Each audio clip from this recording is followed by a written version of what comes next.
blind without microscope.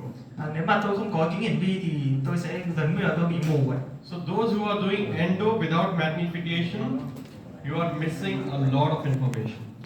Nếu các bạn đang làm nội nha mà các bạn không có những cái công cụ để phóng đại thì các bạn đang bỏ lỡ rất là nhiều những cái thông tin.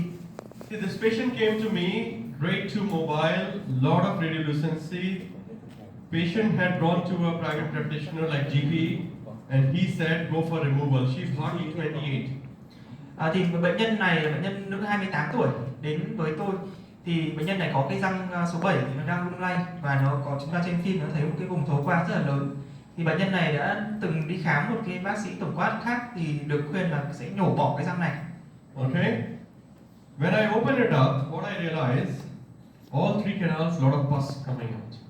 Và khi mà tôi mở tủy cái răng này ra thì các bạn biết là tôi nhìn thấy gì không? Là tôi thấy là các cái ống tủy này thì nó đều có cái mủ nó đang trào ra. Can anyone reduce the temperature? It's very hot here. Có ai tắt cái Make it 20. cái điều hòa? It's 27.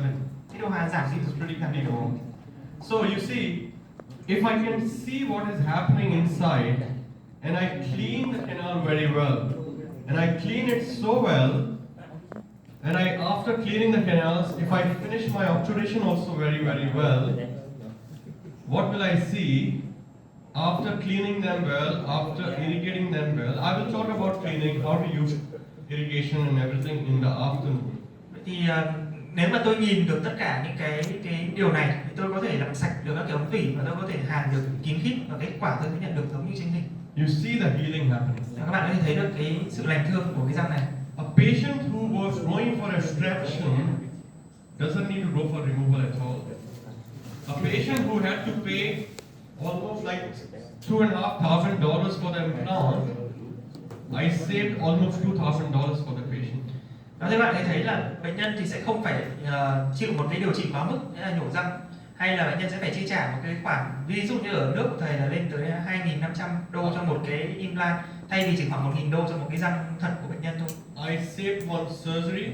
I saved the trauma of the blood drilling into the bone. And what has happened?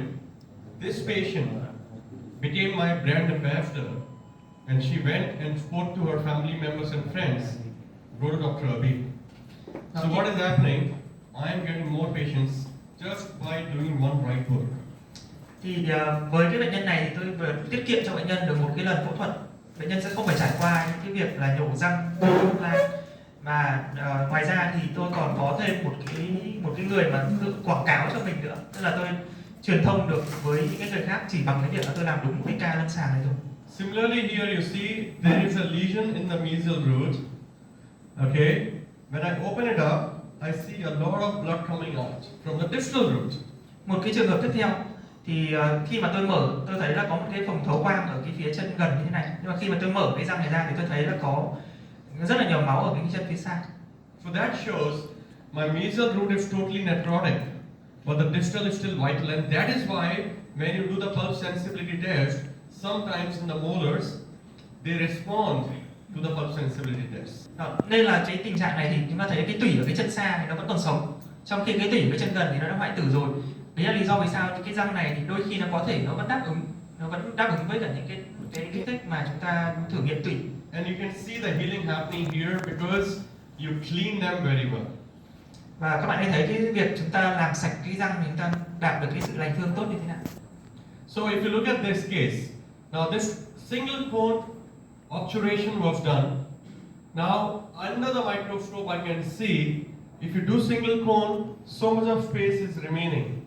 Thì các bạn hãy thấy là với cái trường hợp mà khi chúng ta hàn đơn côn ấy, thì nếu mà trên kính hiển vi nó có thể nhìn thấy là cái việc hàn nó chưa được kín khít cái ống tủy và có rất nhiều những cái khoảng trống nó vẫn còn sót lại. So I will suggest you, if you really want to do single cone with bioceramic sealer, it should be done in the round canal, not in the oval shaped canals or long oval canals or C-shaped canals.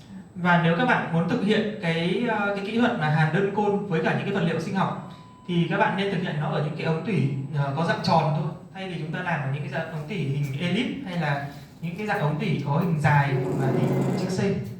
Now I will show you one case. She's a Japanese lady. Thì đây là một cái ca lâm sàng trên một bệnh nhân nữ người Nhật Bản. Okay, who came for the retreatment. And if I'm doing under the microscope, you see what is happening. What I can see under the microscope, when I'm trying to remove the GP, you cannot see without the microscope, which you can see here, where the canal is pulsating. See? It's a beeping canal here. You see here, a non-stop edge rate. Can you see the pulsation? It's like a heartbeat pulsation. Thì bạn có thể nhìn thấy là trên cái ca này chúng ta có thể nhìn thấy được cả cái nhịp mạch đập ở phía chóp của cái răng này. I'm going to place calcium hydroxide to make it very obvious. It's like boom, boom, the heartbeat. You see? I will show you that. Chúng ta có thể nhìn được cả cái nhịp mạch đập ở phía dưới cái chóp răng. You see? Khi chúng ta bơm một ít cái canxi này sẽ thấy nhìn rõ. So when you see here, it is really impossible for you to see without the microscope. You see here, you see how is it fluctuating. Can you imagine this?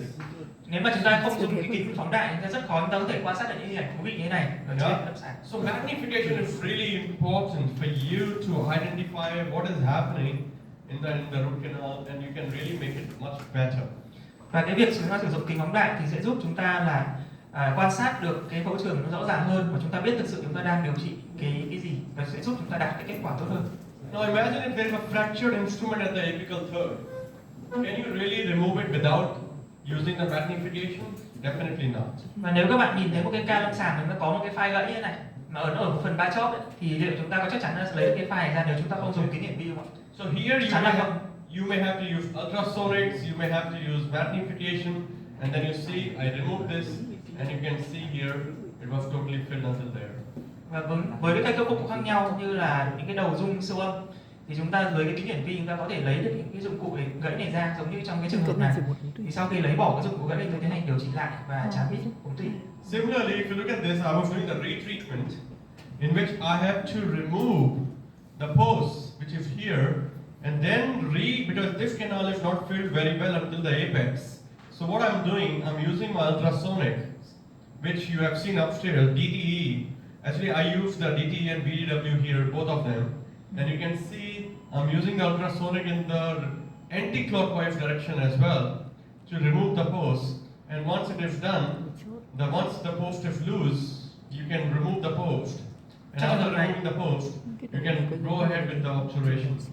Trong trường hợp này chúng ta có một cái chốt kim loại thì tôi có sử dụng một cái đầu dung siêu âm thì giống như cái đầu dung của cái hãng mà chúng ta có ở trên ở đây thì tôi dùng một cái đầu dung siêu âm và tôi dùng nó với cái động tác là xoay nó ngược chiều kim đồng hồ xung quanh cái chốt để chúng ta tháo được cái chốt kim loại này ra khỏi cái ống tủy.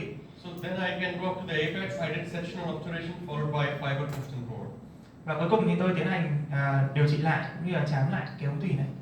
Okay, so you need to know a bit about microscope, all of you. If you are interested to learn about this, we can have another workshop only on microscope. But what we have in the microscope is you have an eyepiece where you look into.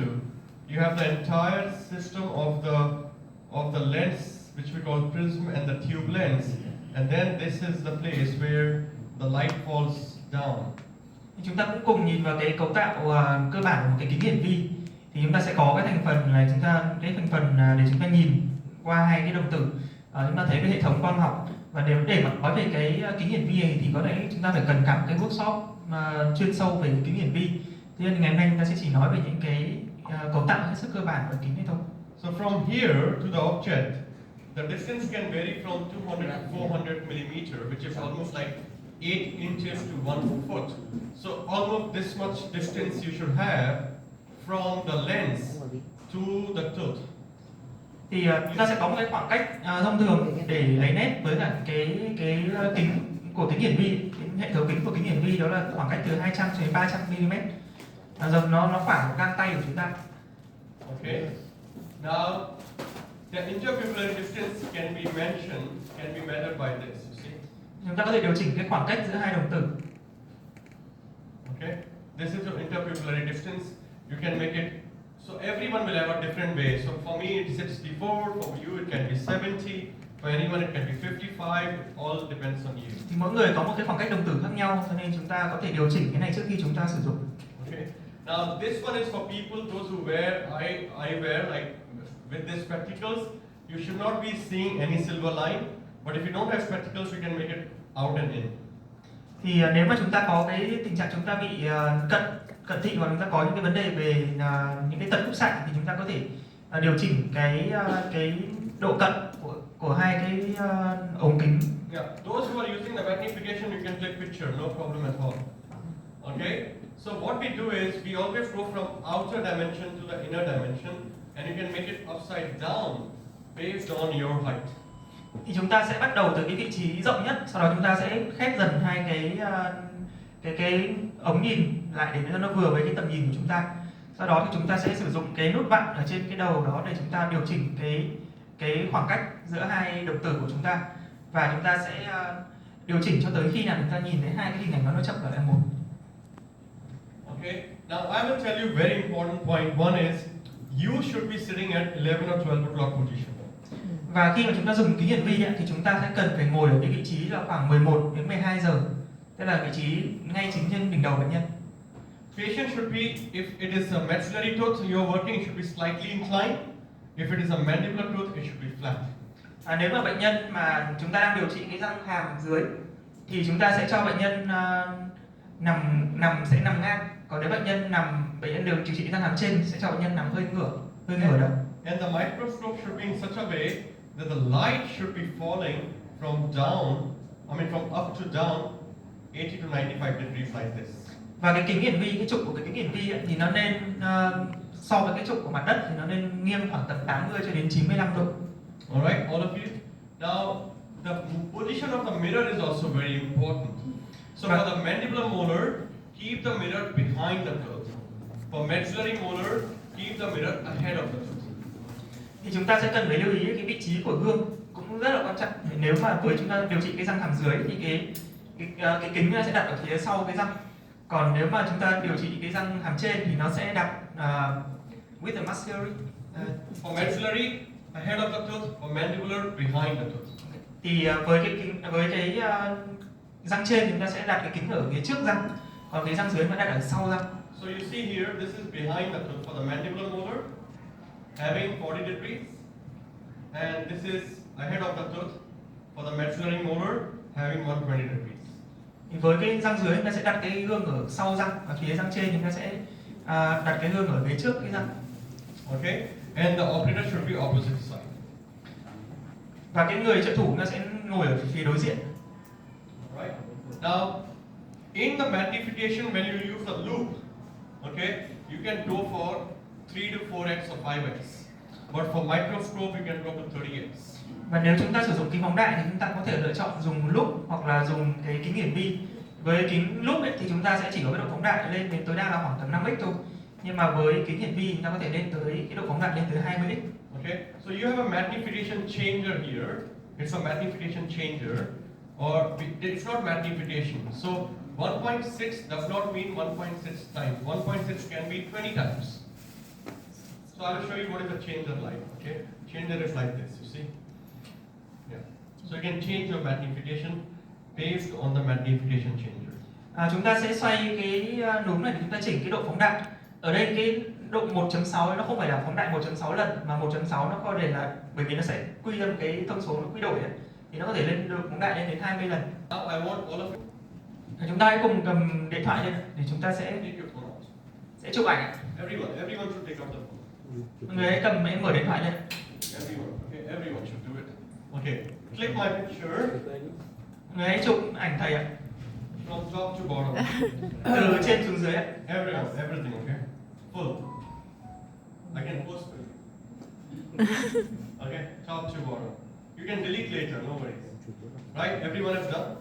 Mọi người đã chụp ảnh thầy chưa? Chụp toàn bộ người ạ, từ trên xuống dưới ạ. Now I want you to click my picture only until my shoulders.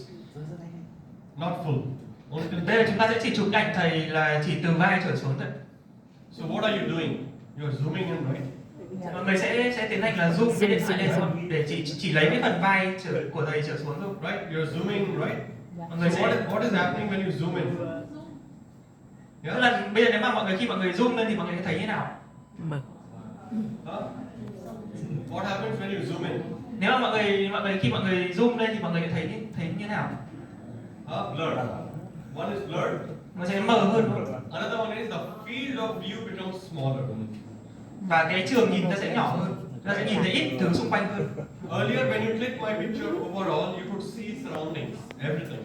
Và khi mà chúng ta chụp cái ảnh mà toàn thể, toàn bộ người của thầy, ta sẽ thấy cả những cái hình xung quanh. When you click my picture only until here, you can see only limited area.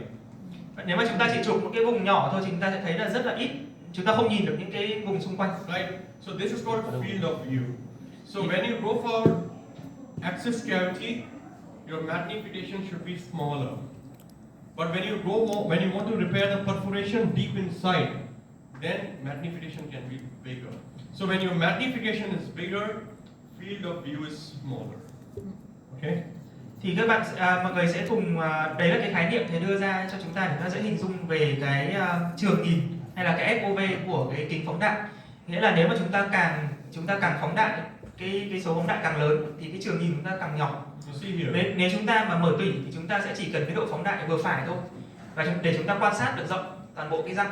Nên khi chúng ta tiến hành điều trị tủy thì chúng ta sẽ cần phải quan sát nó phóng đại lớn hơn, nghĩa là cái trường nhìn ta sẽ lúc đó sẽ bị thu hẹp lại. So you see here, the field of view is bigger, the zooming is lesser. Here the field of view is smaller because zoom is more. Thì với cái hình ở bên dưới cùng ấy, thì chúng ta có cái độ phóng đại nhỏ thì cái trường nhìn chúng ta sẽ lớn. Hình ở trên cùng thì chúng ta có cái trường nhìn nhỏ nhưng mà cái độ phóng đại nó lớn.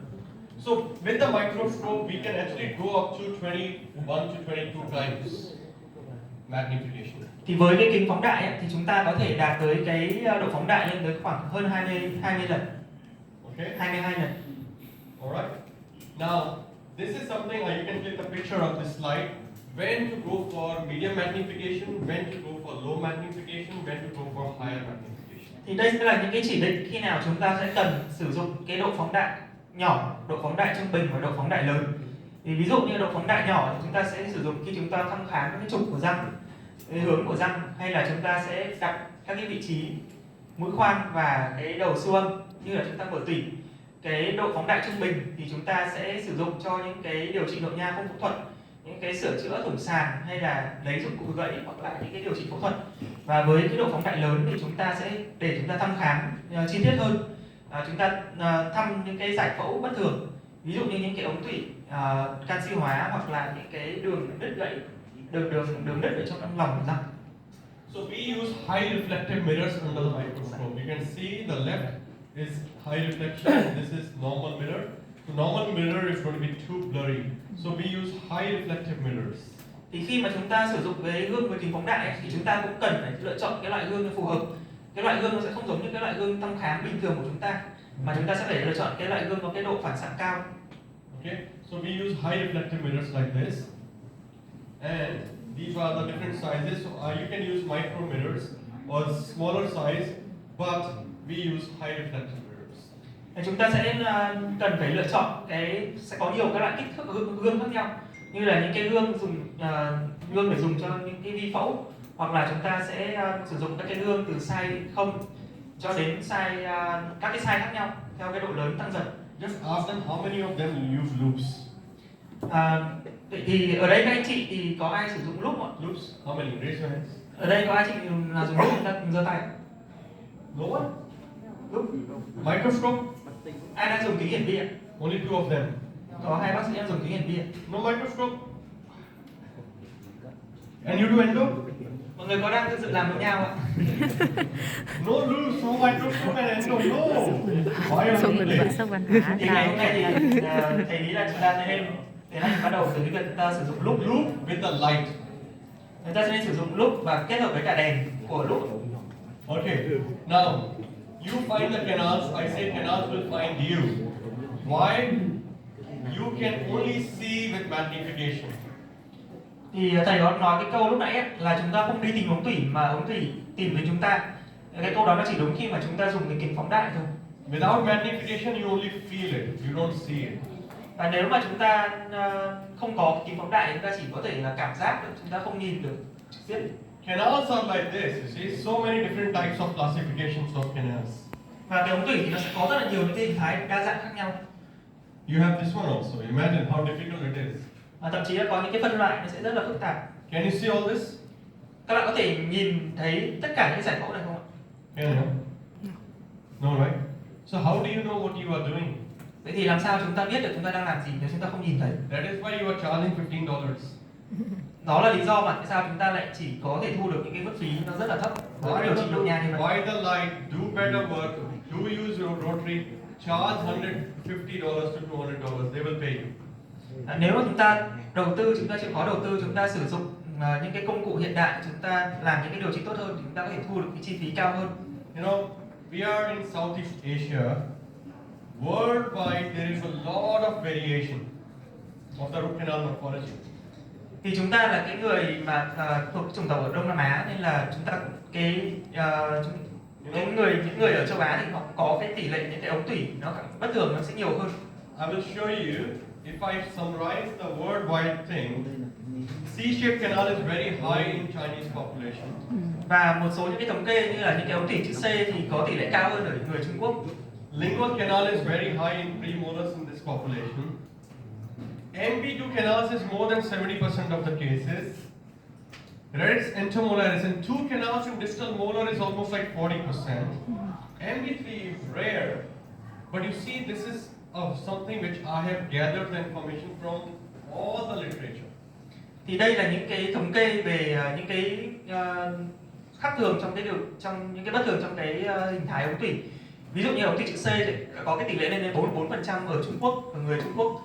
Hay là những cái ống tủy phía lưỡi thì nó sẽ có xuất hiện được 23,6% ở những cái răng